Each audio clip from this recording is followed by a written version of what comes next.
దేవుడి గురించి తెలుసుకోవడానికి ఒక గొప్ప సత్యం కావాలి. బైబిల్ చెప్తుంది, యెహోవా ఉత్తముడని రుచి చూచి తెలుసుకోండి. హల్లెలూయా. అలా చెప్పినటువంటి దేవాది దేవుడని యేసు నామములో కూడి వచ్చిన మీ అందరికీ ఈ ఆదివారపు ఆరాధన యొక్క శుభాలు. వచ్చిన మీ అందరికీ కృతజ్ఞతలు, శుభా.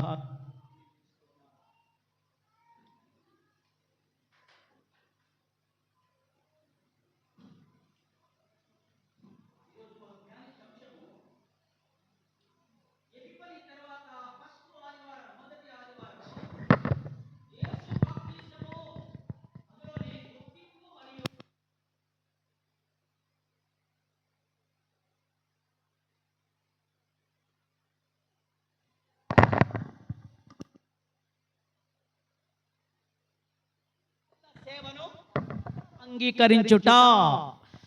ఏంటంటే ఇన్ని రకాల అర్థం కావట్లేదు అనుకోవచ్చు.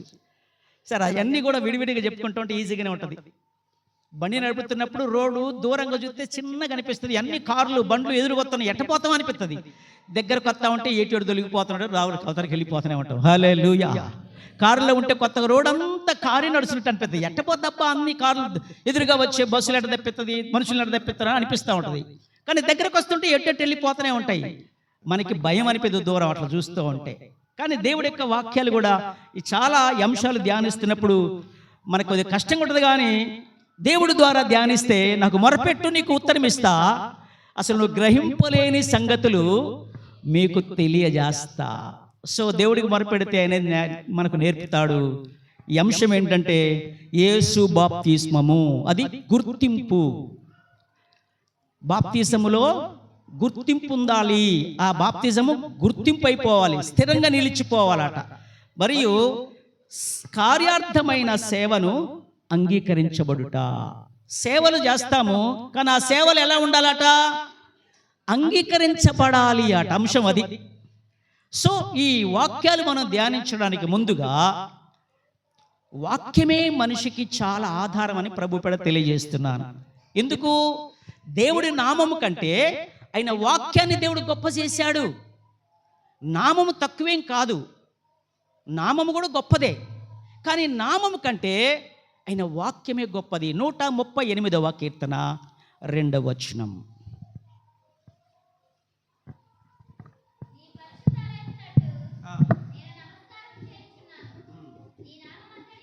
నీ నామమంతటి కంటే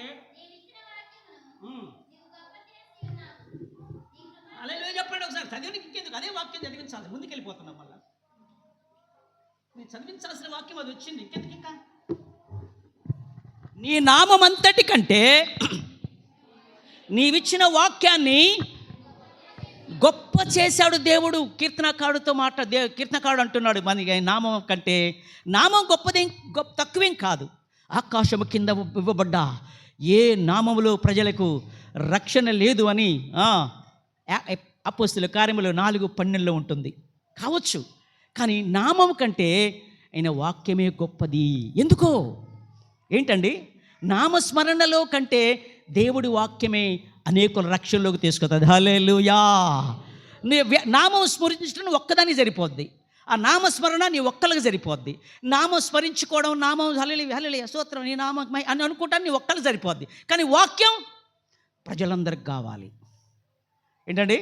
అయినా కానీ ఆ నామంలో కూడా లోపాలు ఉండొచ్చు. ఒకవేళ ఆ నామంలో పొరపాటు నుంచి యెహోవా నామమును వ్యర్థంగా ఉచ్చరించవద్దు. భక్తి లేకపోయినా, విశ్వాసం లేకపోయినా, కృతజ్ఞత లేకపోయినా, రక్షణ లేకపోయినా యేసు ప్రభు యేసు ప్రభు అని అనుకుంటూ ఉండొచ్చు. ఒకవేళ నీ నామమున మేము దెయ్యాలు వెళ్ళగొట్టలేదా, నీ నామంలో అద్భుతాలు చేయలేదంటే హెబా నువ్వెవరు అంటే అదేంటి? మళ్ళీ అదేంటి? అట్లా తప్పు కదా, అది అనొచ్చు అంటే కుదరదు. మరి అక్కడ ఉంది, అక్కడ మత్తయి సువార్తలో ఎలా చేశారు కార్యాలు, అద్భుతాలు ఎలా చేశారు? చదవండి ఒకసారి మత్తయి సువార్త 7వ అధ్యాయం 23.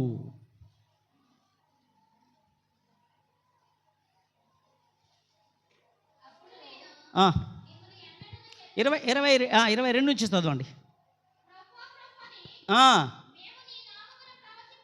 నీ నామమున ఏం చేశారట? ప్రవచింపలేదా? నీ నామమున దయ్యాలు వెళ్ళగొట్టలేదా? మీ నామమున అనేక కార్యాలు జరిగించలేదా అని ప్రభువుని అడుగుతారట వాళ్ళు. మరి అప్పుడు ఏమంటాడు? నిజమే నాయన, నా నామం మంచిగా ఉపయోగించి మీరు భలే పనులు చేసేసారులే, వెరీ గుడ్, నా కుడి పార్శ్వన కూర్చో, నా పక్కన కూర్చో, నా రాజ్యంలో మొదటి స్థానం ఇస్తా తీసుకోండి అని అన్నాడా? ఎందుకని లేదండి ఏంటి మరి? ప్రభునందు ప్రియమైన దేవుని వాక్యం ఒకసారి మనం అందుకని సంఘానికి వాక్యం చాలా ప్రాముఖ్యం. వాక్య జ్ఞానం లేకపోతే పొరపాట్లో పడిపోతారు. మనం అనుకున్నదే నిజం, న్యాయం అనుకుంటా ఉంటాం, కానీ వాక్యం వచ్చినప్పుడే వెలుగు, సత్యం తెలుస్తుంది. అందుకని కీర్తనకారుడు 138 రాశాడు, నీ నామాను అంతటి కంటే నీ వాక్యాన్ని. హల్లెలూయా.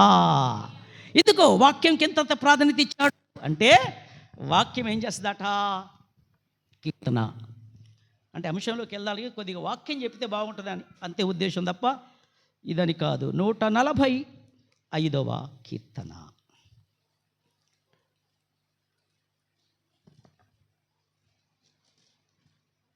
146వ కీర్తన 15వ వచనము. 147 15వ వచనం. భూమికి ఆజ్ఞ ఇచ్చువాడు ఆయనే, ఆయన వాక్యము. హల్లెలూయా.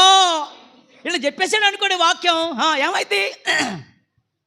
పరుగులెత్తుకుపోయి అక్కడ కార్యం జరిగిపోద్ది. ఏంటట? ఆయన వాక్యము బహువేగం, మెరుపు వలె. ఇక్కడ తూర్పున మెరుపు మొలిసి పర్వతం ఎలా కనబడిద్దో అంటాడు 2వ రాకడలో. ఆయన వాక్యం కూడా అంత వేగంగా పరిగెత్తుతుంది. కానీ నువ్వు వాక్యాన్ని చెప్పాలి, మరి ఆ వాక్యాన్ని ఉచ్చరించాలి, ఆ వాక్యాన్ని ప్రకటించాలి, ఆ వాక్యాన్ని అనేకుల ముందల చెప్పాలి, ప్రకటించాలి. అందుకని వాక్యం లేకుండా ఎవరు ఈ లోకములు మంచోళ్ళుగా లేరు. హల్లెలూయా. వాక్యమే సరిచేస్తుంది, వాక్యమే బలపరుస్తుంది, వాక్యమే శుద్ధి చేస్తుంది, వాక్యమే పటిష్టం చేస్తుంది, వాక్యమే దేవుడి యొక్క రాకడకు సిద్ధం చేస్తూ ఉంటుంది, వాక్యమే పరిశుద్ధపరుస్తూ ఉంది. ఒక శతాధిపతి ప్రభు దగ్గరికి వచ్చి, అయ్యా నా దాసుడు సావు బతుకులున్నాడు, నా దాసుడు బాగలేడయ్యా, నువ్వు గట్ట చేయి పెట్టి ప్రార్థన చేస్తే బాగుంటుందయ్యా అని అంటుంటే, సర్లే వస్తపా అని అన్నాడు. ఆయన వస్తూ ఉన్నాడు. ఈ లోపల రక్తం తాగలి స్త్రీ బాగుపడటం, ఈ అద్భుతాలను జరుగుతూ ఉంటాయి. సరే ఎంత అయిపోయినాక వద్దాంలే అనుకునే టైంలో మళ్ళీ ఏనంటాడు, అయ్యా నా ఇంటికి వచ్చుటకు నేనంత పాత్రుడని కాను, ఒక్క మాట చెప్పు చాలు. ఏంటండి? ఒక్క మాట మాత్రం చెప్పు చాలయ్యా, నా దాసుడు బాగుపడ్డాడు. అలాగా, సర్లేపో, నీ దాసుడు బాగుపడ్డాడు, పో, నువ్వు అదే నమ్మకం మీద చాలు, ఆ నమ్మకమే నాకు కావలసింది అంటూ మాట మాత్రం చాలంటేనే యేసు వెనక్కి తిరిగి ఆయన వెంట వస్తున్న జనసమూహం చూసి, ఇశ్రాయేలీలోనైనను, ఏంటి 20 లక్షల మంది ఇశ్రాయేలు, ఎంతమంది? అద్భుతాలు చూశారు, మన్నా తిన్నారు, ఎర్ర సముద్రం 2 పేర్లు నడిచి వచ్చారు, ఎన్నో అద్భుతాలు కల్లారో చూశారు. కానీ ఆ ఇశ్రాయేలులో అయినను ఇంతటి విశ్వాసం ఉన్నట్టు నాకు కనపడలేదు. ఆయన వెళ్ళిపోతున్నాడు. ఈ లోపల దారులు నుంచి వచ్చేటోళ్ళు దారులు కలిశారు. అప్పటికి 1 రోజున్నర అయిపోయింది. అయ్యా యాడికి పెడుతున్నావు అండి అని అడుగుతుంటే, ఏం లేదయ్యా నా దాసుడు బాలేడు కదా. దాసుడు, కొడుకు కూడా కాదు, మరి ఏంటి దాసుడు బాగలేడు అంటే, ఆ యేసు ప్రభు దగ్గరికి వెళ్ళి ప్రార్థన పిలుద్దాం అనుకున్నా. ఇక ఎందుకులే, వద్దులే, ఆయన ఇబ్బంది పెట్టడం ఎందుకులే అని ఆయన మాట చెప్తే చాలు అని చెప్పి వస్తానంటే, అట్నా ఇంకెందుకుగా, నీ దాసుడు నిన్ననే బాగుపడ్డాడట. ఎప్పుడో బాగుపడ్డాడని చెప్పారు వాళ్ళు. అట్నా ఎప్పుడు? నిన్న 1 గంటకి. ఎప్పుడు? నా ప్రభువు కూడా నాతో చెప్పింది నిన్న 1 గంట. చప్పట్లు కొట్టండి, ప్రభు నామని కనపరచుదాం. అంటే దేవుడి వాక్యం ఏం చేస్తాడు? ఇప్పుడు అతి వేగముగా పరిగెత్తుతుంది. ఈరోజు ఆ వాక్యాన్ని ఎలా వినటానికి వచ్చారు మీరు? ఆ వాక్యాన్ని ఎలా మీ గుండెలో దాచుకోవడానికి వచ్చారు? ఆ వాక్యం ఏ రీతి మీరు అర్థం చేసుకోవడానికి వచ్చారో మిమ్మల్ని మీరు ఆలోచన చేసుకోవాలా. ఒకసారి దేవుడి వాక్యం ప్రకటింపడం ప్రారంభించిందంటే అసలు మనల్ని మనం మర్చిపోతాం దేవుడి సన్నిధిలో. ఆయన దగ్గరకు వచ్చామంటేనే మనం మర్చిపోవాలి, మన ఆలోచనలు మర్చిపోవాలి, మన స్తోమత మర్చిపోవాలి, మన స్టేటస్ మర్చిపోవాలి, మన స్థితిగతంతా మర్చిపోవాలి, పూర్తిగా దేవుడిలో లీనమైపోవాలా. నిన్ను చేరగానే నన్ను నేను మరచి తేనె వంటి మాటలలో లీనమైతి. ఏం పాటలండి బాబు నాయనా, 3 గంటల ప్రసంగం చేయగలుగుతాం. ఇట్లా చెప్పుకుంటూ పోతే నీ వినబుద్ధి అయింది మంచిగా వాక్యం. ఎంతసేపు? నిన్ను చేరగానే నన్ను నేను మరచి తేనె వంటి మాటలలో లీనమై తినే, ఏనాటికైనా నీ నోటి మాటలు మరువను యేసయ్యా, ఏనాటికైనా నీ నోటి మాటలు మరువను యేసయ్యా. హల్లెలూయా హల్లెలూయా హోసన్నా, హల్లెలూయా హల్లెలూయా హోసన్నా. హల్లెలూయా పాటలతో స్తోత్ర గీతాలతో, హల్లెలూయా పాటలతో స్తోత్ర గీతాలతో హోసన్నా నిన్నే పాడనా, యేసన్నా నిన్నే చేరనా, హోసన్నా నిన్నే పాడనా, యేసన్నా నిన్నే చేరనా. హల్లెలూయా. వాక్యం కొరకు ప్రిపరేషన్గా ఇంతసేపు చెప్పాను అంతే. ఇప్పుడు వంశంలోకి వెళ్తున్నాం. యేసు బాప్తిస్మము, యేసు బాప్తిస్మము, అందులో అంగీకరించుట. ఇప్పటిదాకా క్రిస్మస్ పండుగలో యేసు చిన్న పిల్లోడు, లాలి లాలి పాటలు, అదే కొనియాడదరమా, తర్వాత చింతలేదిక పాటలు పాడుకుంటూ వచ్చేసాం యేసు ప్రభు చిన్న పిల్లోళ్ళలాగా. కానీ ఇప్పుడు ఆయన బాప్తిజం తీసుకునే టైం వచ్చేసింది. ఇప్పుడు ఎందుకు బాప్తిజం?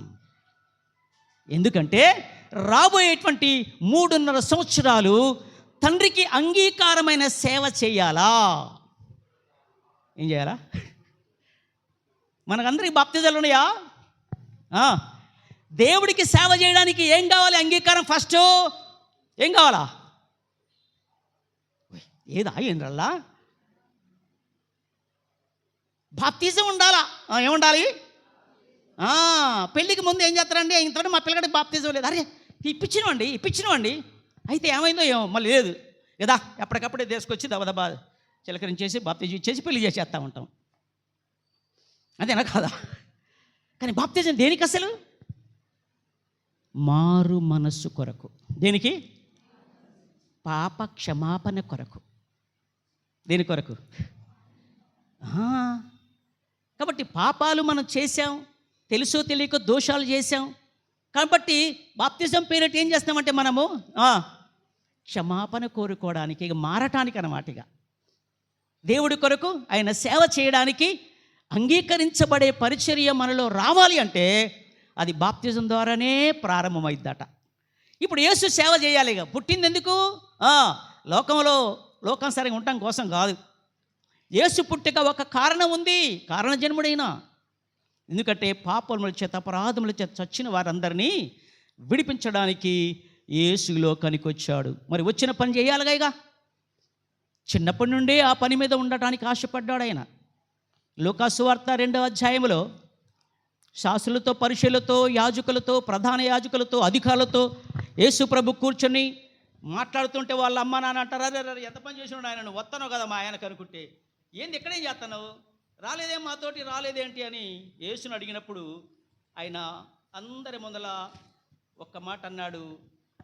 49వ వచనములో, మీరేలా నన్ను వెతుకుచుంటిరి, నేను నా తండ్రి పనుల మీద. నా తండ్రి ఒక పని కాదు తండ్రి పనుల మీద ఉండవలెనని మీరెరగరా అని వారితో. కాబట్టి ఈ బాప్తిజం నుంచి ఆయన తండ్రి పనులు చేయాలిగా. యేసు బాప్తిజం సాధారణ పాప క్షమాపణ చెప్పాను. మరి యేసు ఏం పాపం చేశాడు? మరి అనేది బాప్తిజం అనుకుంటే ఎట్లా? ఏది చేసినా యేసయ్య మనకు మాదిరి అని అన్నాడు. హల్లెలూయా. ప్రార్థన ఎలా చేయాలో యేసే మాదిరి. తండ్రితో ఎలా గడపాలో, తండ్రిని ఉచ్చరించడం మనకు రావాలంటే తండ్రిని పిలుచుకోవాలనుకో, ఎవరిని పడతాం వాళ్ళని పిలుస్తావా తండ్రి అని?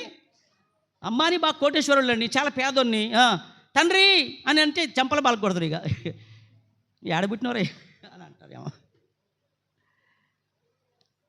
కానీ కోట్ల కోట్ల ఆస్తిపరుడు, భూమి ఆకాశాలు నాయి, నాకు అసాధ్యమైంది లేదు, మరి సర్వశక్తిమంతుణ్ణి అని చెప్పినట్టు దేవాది దేవుడు, సృష్టికర్తనే దేవుడు, అలాంటి తండ్రి అయిన దేవుణ్ణి ఒక మామూలు భూమి మీద పుట్టిన పాపి అయిన మానవుడు తండ్రి అని పిలవగలగాలంటే అయిద్ది అది కావాలంటే పాపాలు ఒప్పుకొని నువ్వు పాపం చేయట్లేదు, ఇక నీతిగా ఉంటానని అందరి ముందల అంగీకరించటమే బాప్తిస్మము. హల్లెలూయా.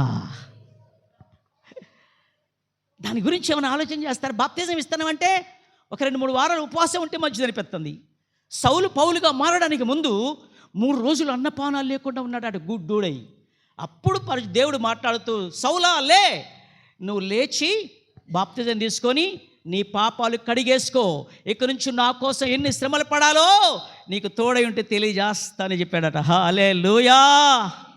సౌలును పౌలుగా మార్చిన నా గొప్ప దేవుడా, సౌలును పౌలుగా మార్చిన నా గొప్ప దేవుడా, నీలో ప్రేమ నీలా నన్ను మార్చుమయ్యా, నీలో ప్రేమ నాలో నింపి నీలా నన్ను మార్చుమయ్యా, నీతో ఉండాలని ఆశయ్యా ఓ యేసయ్యా,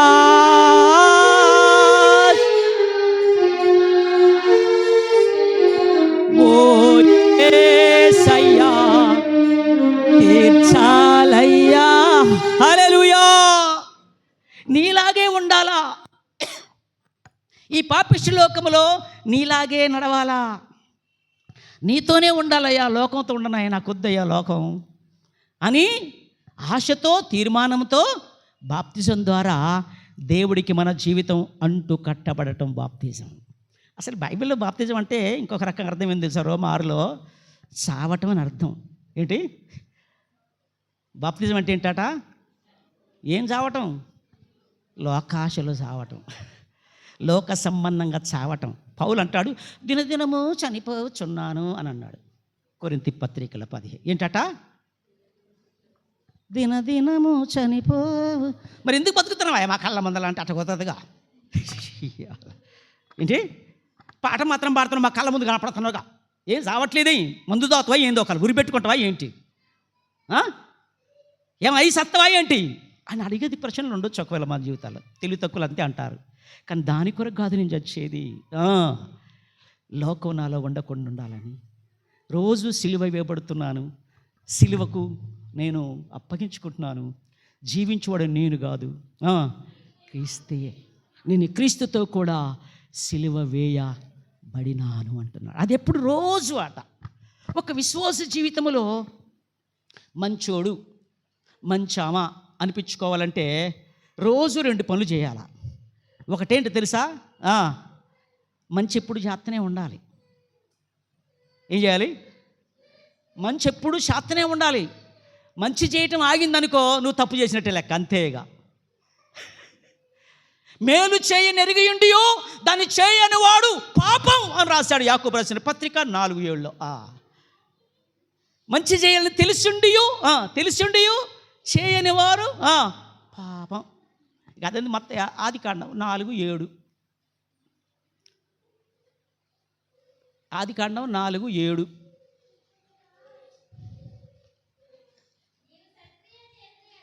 సక్రియ చేసిన ఎడల తలెత్తుకోవా. సత్క్రియ అంటే అర్థం తెలుగు భాషలో ఏంటది? సత్క్రియ అంటే మంచి పని.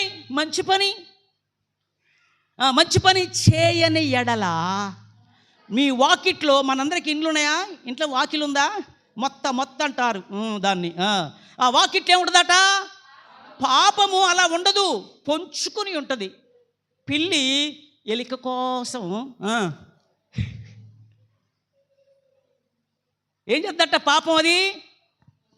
కాబట్టి 2 పనులు ఎప్పుడు చేస్తుండాలా. ఒకటేం చేయాలి? మంచి పని ఎప్పుడు చేస్తూనే ఉండాలి.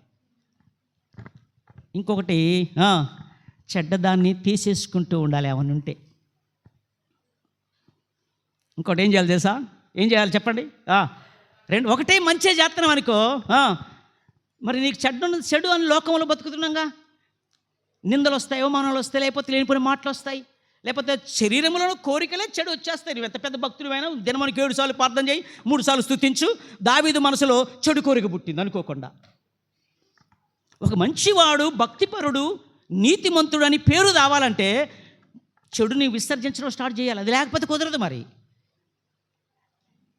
యోబు ఉన్నాడు బైబిల్లో, 1వ అధ్యాయం 1వ వచనం.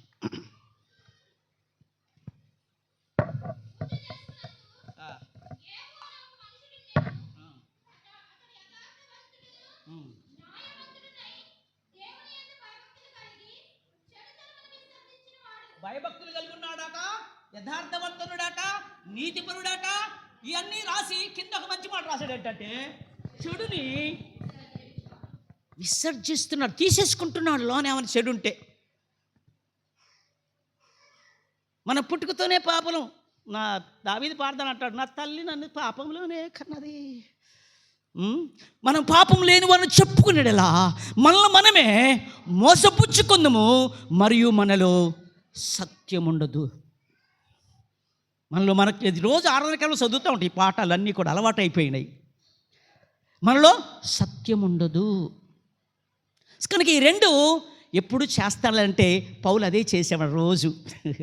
రోజు చచ్చిపోతున్నాను నేను అంటాడు. తర్వాత ఆత్మల భారం నా మీద ఉందంటాడు పౌలు. దాని కొరకే పోరాడుతున్నాను అంటాడు, శ్రమ పడుతున్నా అంటాడు, భయాసపడుతున్నా అంటాడు, అందుకొరకే వేగర పడుతున్నాను అంటాడు, పరిగెత్తుతున్నా అంటాడు, ఎన్ని రకాలుగా అంటాడో. అయినా రోజు చేస్తున్నా చెడు విషయంలో. ఒక చచ్చిపోయిన వ్యక్తి మీద డబ్బులు కట్టబెట్టి, ఇగలే నువ్వు దీనికోసమే కదా ఈ పని చేసుకున్నావు, ఇక లేచి సినిమాకి పో, లేకపోతే సెల్ ఫోన్ కొనుక్కొచ్చుకోపో, బైక్ కావాలి అన్నావుగా, ఇగో ఈ ₹1,00,000 తీసిపోయి బైక్ కొనుక్కొని ఇక తిరిగిరాపో అని అంటాడు. సరే నేను లెగుతాడా సచ్చినోడు? పొగిడేది తెలుస్తుందా, తిట్టేది తెలుస్తుందా? పొగిడేది తెలవదు, తిట్టేది తెలవదు, ఏమీ తెలియవద్దు చచ్చిపోయినప్పుడు.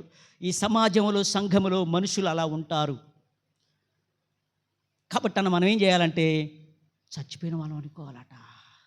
రోమపత్రిక, ఈ మాట నేను సొంతం కాదు, రోమాలో రాసిన మాట, బాప్తిజం గురించిన మాట చెప్తాను. రోమపత్రిక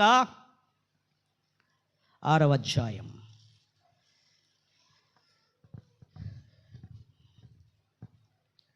4వ వచనం నుండి 3 నుంచి చదువుదాం. క్రీస్తు యేసులోనికి బాప్తిసం పొందిన మనం అందరము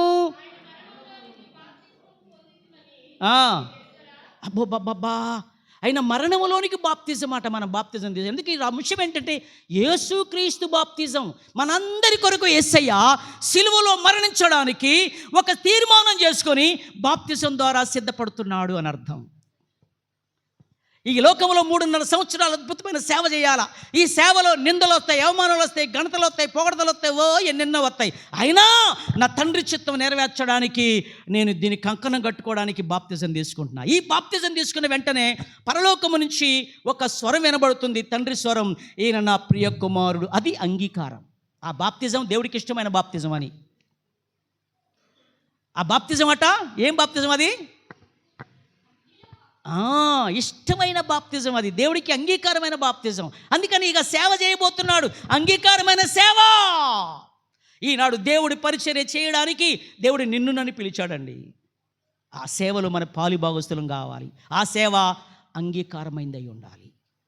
కార్యాభివృద్ధి కొరకై కార్యార్థకు సూచి కార్యంలో అర్థం ఉండేటువంటి సేవ చేయాలట. అది మహిమ పొందే పరిచర్య. హల్లెలూయా. యేసన్నా పెళ్ళి లేదు, ఏమీ లేవు, కొన్ని వందల వేల మందిని సేవకులుగా తయారు చేసేసాడు ఆయన. వాళ్ళ పెళ్ళాలను వేసుకొని తిరగరు, సారీ ఏమనుకోవద్దు వేరే విధంగాని. ఒంటరి సేవ. మహిమ గల పరిచర్య పొందినందున అధైర్యపడను, కృప పొందినందున. మహిమ గల పరిచర్య పొందినందున అధైర్యపడను, కృప పొందినందున. నన్ను నీవు పిలిచిన పిలుపు రహస్యమా, ఇది ఏ నీ త్యాగ సంకేతమా, నన్ను నీవు పిలిచిన పిలుపు రహస్యమా, ఇది ఏ నీ త్యాగ సంకేతమా. శ్రీమంతుడా యేసయ్యా, నా ఆత్మకు అభిషేకమా, నా అభినయ సంగీతమా.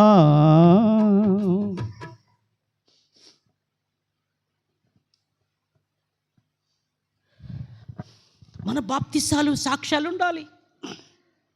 నేను ముగిస్తున్నాను. యోహాను రాసిన మొదటి పత్రిక 5వ అధ్యాయం 7వ వచనం.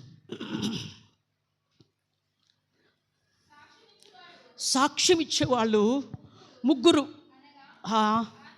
ఒకటి ఆత్మ, 2 నీళ్ళు, 2 రక్తం. ఈ ముగ్గురు ఏకీభవించి సాక్ష్యాలు చెప్తారట నువ్వు తీసుకునే బాప్తిజం మీద. అంశము బాప్తిజం. మన సంఘాల్లో మనం తీసుకున్న బాప్తిజాలు రేపు దేవుడి దగ్గర నిలబడ్డప్పుడు, రేపు తండ్రి ఎదుట నిలబడ్డప్పుడు నీ బాప్తిజం ఎలాంటిదో దేవుడు అడుగుతాడట. అప్పుడు నీళ్లు సాక్ష్యం చెప్తాయి, నీళ్లు మాటింటాయి.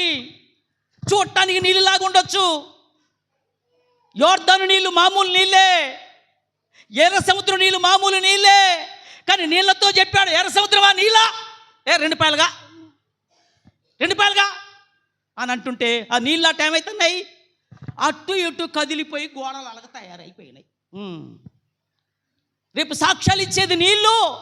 నువ్వు తీసుకున్న బాప్తిజంలో పరిశుద్ధత ఆ నీళ్ళ ద్వారా కడగబడిన అనుభవం నీ జీవితంలో రావాలి.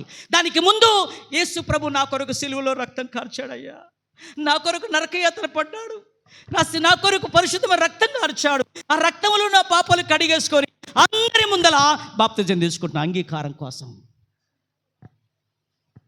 ఆత్మ ఇక నుంచి ఏం చేస్తుందటంటే నువ్వు దేవుడి బిడ్డవని సాక్ష్యం చెప్తూ ఉంటుంది. హల్లెలూయా. రోమపత్రిక 8వ అధ్యాయం 16, 17.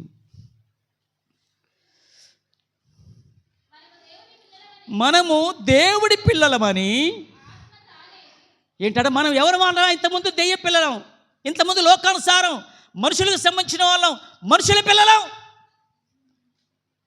లోకసమని పిల్లలం, సాతాను పిల్లలం కావచ్చు, సర్ప సంతానం కావచ్చు. కానీ ఇప్పుడు రోమపత్రికలో పౌలు రాస్తాడు 8వ అధ్యాయంలో 16 నుంచి, ఇప్పుడు మన మాట దేవుడి పిల్లలమని ఆత్మ తానే, పరిశుద్ధాత్మని మీలో ఒక ఆత్మ ఉందట, ఆ ఆత్మతో చెప్తుందట నీకేం భయం లేదులే, నువ్వు దేవుడి బిడ్డవగా ఎందుకు కుంగిపోతావు, నువ్వు దేవుడి చెందిన వాడివి, దేవుడి చెందిన దానివి, కాబట్టి ఏం పర్లేదు ధైర్యంగా ఉండవు అని ఆత్మ మన పక్షాన సాక్ష్యం చెప్తూ ఉంటుందని రాసేసాడు. నా ప్రియమైన దేవుని బిడ్డలారా, మీ బాప్తిజము, మీ ప్రార్థన, మన యొక్క కార్యదీక్ష, మన పరిచర్య, మన సేవలు లోకములో సాక్ష్యాలు రావాలి. లోకములో సాక్ష్యం చెప్పినట్టుగా ఉండాలి. మనం చెప్పకపోయినా పర్లే, అవే సాక్ష్యాలు చెప్తాయట. ఈరోజు క్రైస్తవ జీవితంలో మన జీవితం, మన సంఘం లోకానికి ఎంత సాక్ష్యం చెప్తుంది. పల్లెటూళ్ళ జనుల రక్షణ భారము నా పైన గలదు. పల్లెటూళ్ళ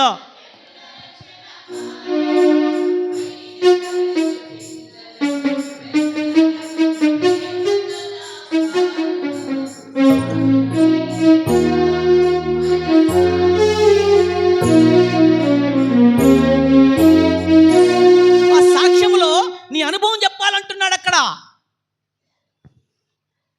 నాకు జ్వరం వచ్చింది, జ్వరం పోయింది, తలనొప్పి అవుతుంది, తలనొప్పి పోయింది, ఒక 100 రూపాయలు కావాలని ప్రార్థన చేస్తే 100 రూపాయలు దొరికినాయి, నా బంగారం పోయింది, బంగారం దొరికింది. అవి ఈ మధ్యన సాక్ష్యాలు, ఒక సాక్ష్యం వింటే మరి దారుణం, యూట్యూబ్లో కొన్ని సాక్ష్యాలు వస్తాయి. అబ్బా అవి కాదు సాక్ష్యాలు. దేవుడితో నువ్వు ఎలా ప్రార్థన చేస్తే నీతో మాట్లాడాడు, రక్షణ గురించినటువంటి అనుభవం ఎలా ఉండే నీ జీవితాల్లో. పల్లెటూళ్ళల్లో రక్షణ లేక, రక్షణ భాగ్యం లేక నశించిపోతున్న వాళ్ళ గురించి నువ్వేం సాక్ష్యం చెప్పి వాళ్ళ ప్రభు కొరకు తీసుకురాగలుగుతావు? నువ్వేం చేసావని, నీ సేవ ప్రభుకి అంగీకారమైందా ఉందా లేదా అని ఒక్కసారి మనల్ని మనం ఆలోచించుకోవద్దా? పరిశీలన చేసుకోవద్దా? చర్చికి వచ్చి దేవుడు అయ్యగారు వాక్యాలు చెప్పేస్తాడు వెళ్ళిపోతాడు అని చెప్పేసి అనుకుంటూ వెళ్ళిపోవడం కాదు కదా. వాక్యాలు చర్చించుకోవటానికి కాదు దేవుడు మనకిచ్చిన వాక్యం. వాక్యాన్ని గురించి గుసగుసలాడటం కాదు దేవుడు మనకిచ్చింది వాక్యం. వాక్యం చేత వ్యాపారాలు చేయడం కాదు మనకిచ్చింది దేవుడు వాక్యం. ఆ వాక్యం మన గుండెల్లో పనిచేసిన తర్వాత ఇంకొకళ్ళకి ఆ వాక్యం సాక్ష్యం చెప్పడానికి దేవుడు వాక్యం ఇచ్చాడు నీకు నాకు. అందుకని నీ నామమంతటి కంటే నీవిచ్చిన వాక్యాన్ని ఎవరి పని వాళ్ళు చేసుకుంటూ పోతుంటే దేవుడి కార్యం యాతనే ఉంటాడు. ఆ సాక్ష్యం పౌలు సాక్ష్యం అద్భుతమైన సాక్ష్యం ప్రియులారా. ఆయన జీవితంలో చేసిన సాక్ష్యాలు గోకొలలు ఉంటాయి. 14 పత్రికలలో చెప్తాడు ఆయన సాక్ష్యం గురించి. పరిశీలన చేసుకోండి, పరీక్ష చేసుకోండి, ఆలోచించుకోండి. మనల్ని రక్షించడానికి యేసుని ఎలా దేవుడు పంపాడో, మన పితరులను ఇశ్రాయేలును రక్షించడానికి మోషేను దర్శించాడు. నిన్ను దేవుడే పంపాడని మాకెట్ట ఆనవాలు? మరి నేను పోయి వినిపించారమ్మంటున్నావు. మోషే అంటున్నాడు దేవుడు. మరి నువ్వు నన్నే పిలిచావని, నువ్వు నన్ను పిలిచావు, నాతో మాట్లాడావు, వెళ్ళమని చెప్పిన వాళ్ళు నన్ను నమ్మరు. ఎట్లా నీకు ఒక సాక్ష్యం చూపిస్తాను నీ మనసులో. ఆ పొద దగ్గర మాట్లాడిన సాక్ష్యం చాలు నీకు. హల్లెలూయా. ఇగో నీ చెయ్యి ఎడబెట్టుకో, మంచులాగా అయిపోద్ది. ఎడబెట్టుకో, తెల్లగా అయిపోద్ది. మంచు మరి చెయ్యి అయిపోద్ది. నీ కర్ర ఉందా కింద పడి పాము అయిపోద్ది. మళ్ళీ తోకబట్టుకో. ఇది చాలు సాక్ష్యం. దేవుడు నన్ను పిలిచాడని, దేవుడు నన్ను ఏర్పరచుకున్నాడని, నేను నత్తివాడినని, నేను చేతగాలివానని, మూగవాడినని, నాలుగు మంద్యం కలుగుందని, ఎన్నో రకాల బలహీనతలు ఉన్నప్పటికీ దేవుడు పిలిచి వాడుకున్నటువంటి మోషేలో సాక్ష్యం. అంతకంటే చాలా బలహీనులు మనం, అంతకంటే చాలా బలహీనుడు, వెన్నిక లేని వారం. అలాంటి మనల్ని దేవుడు తన యొక్క రెక్కల కింద కాపాడి సేవలు వాడుకుంటూ ఉన్నాడు. కనుక పౌలిచ్చే సాక్ష్యం గలతీ పత్రిక 4:1.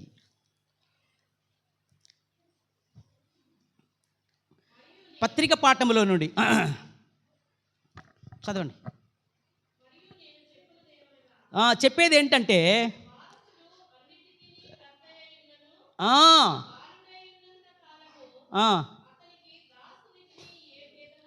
చాలండి. మనం దేవుడి పిల్లలమే కావచ్చు. ఒక చిన్న పిల్లోళ్ళలాగా ఏం పని పాట లేనటువంటి పాలు దాక్కుడు కూర్చుంటే ఆయన నీకు 20 ఎకరాలు పట్టా రాశారా నాయన తీసుకో అని ఎత్తా. ఏం చేసుకుంటే నాకు పట్టాలి 4 గీక్కోవడానికి పనికొస్తుంది ఆయనకి. ఎందుకంటే నాకు ఇంత ఆస్తి ఉందని ఆ పిల్లగాడు తెలుసా? ఈరోజు దేవుడి గురించి సరిగా తెలియకుండా, దేవుడి సరైన అనుభవం లేకుండా ఈ లోకంలో బాయిలో కప్పలాగా మన బతుకులో ఉన్నట్లయితే యేసు ఎంత గొప్ప దేవుడో నువ్వు తెలియకపోతే, రుచి చూడకపోతే నువ్వేం చేస్తావు దేవుడి కొరకు? బాలుడిగా ఉన్నంతకాలం, పెద్ద వారసుడై ఉన్నంత మాత్రాన ఒక దాసుల చేతి కింద, పెద్దోళ్ళ చేతి కింద, దాది చేతి కింద పసిపిల్లాడుగా పెరుగుతూ ఉంటే ఏం ప్రయోజనం?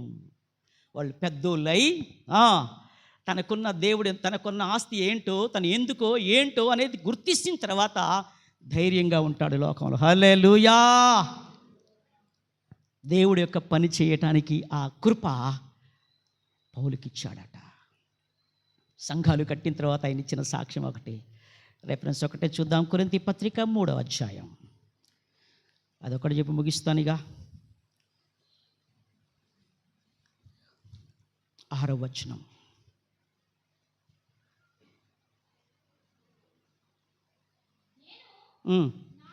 నేను నాటి తిని.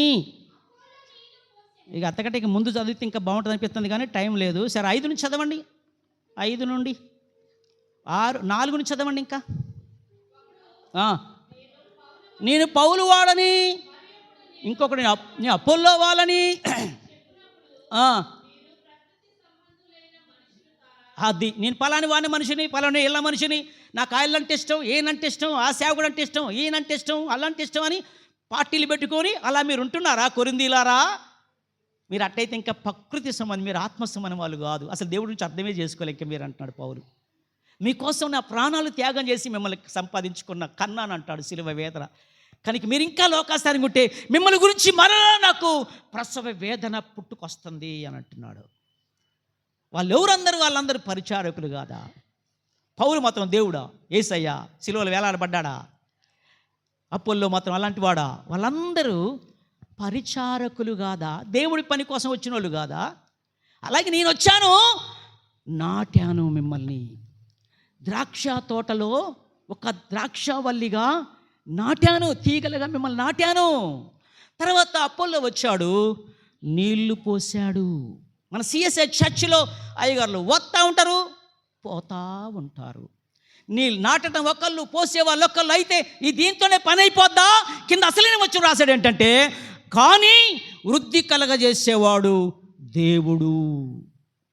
ఈనాడు మన సంఘం 2026 సంవత్సరంలో అడిగి ప్రవేశించిన తర్వాత మన సంఘము వృద్ధి చెందాలంటే ఇంకా కింద కూడా రాశాడు చూసు, నాటే వాళ్ళకు ఏమి లేదు, అసలు నీళ్ళు పోసేవాడి దగ్గర కూడా ఏమి లేదు. వచ్చిన వాళ్ళు చదవండి. ఇంకా నాటువాని వల్లనైనను నీళ్ళు పోసేవాని వల్లనైనను ఏమీ లేదు. మరి ఎట్లా? ఒక్కటే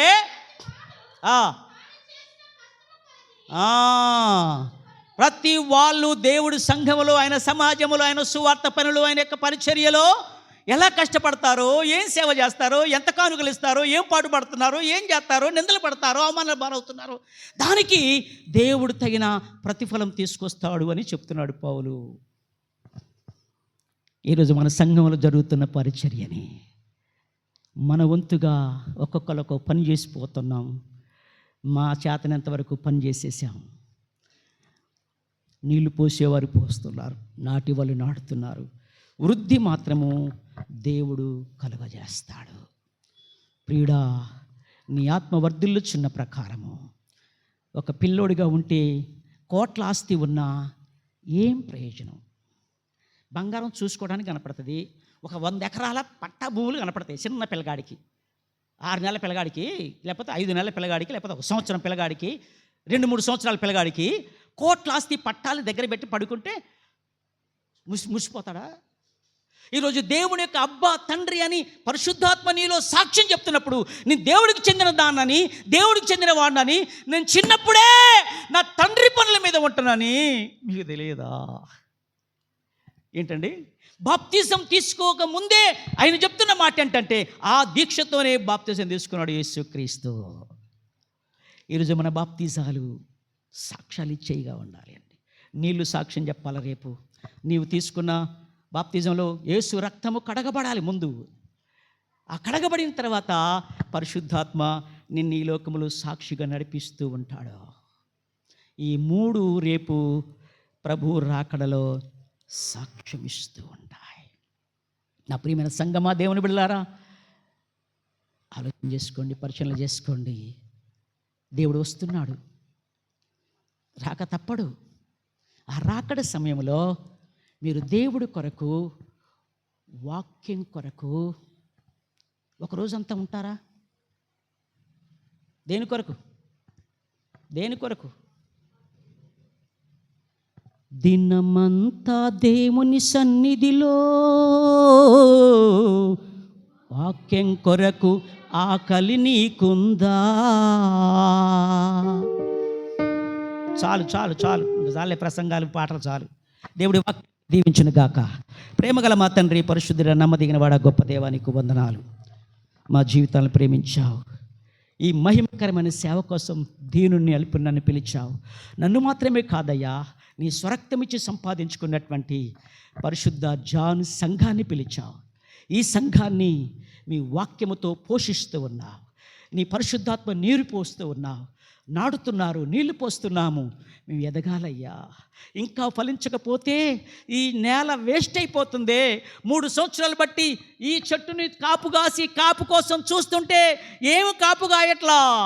యజమానుడు వచ్చి తోటమాలి ఈ చెట్టు తీసేసాయి, దీనివల్ల ఏం ఫలితం రావట్లేదు. 3 సంవత్సరాలు బట్టి ఏం వేస్ట్ అయిపోతుంది. అయితే ఆ తోటమాలి అంటాడు, యజమానుడా, అయ్యా నాయన, ఎంత తొందరపడి నిర్ణయం తీసుకోకు.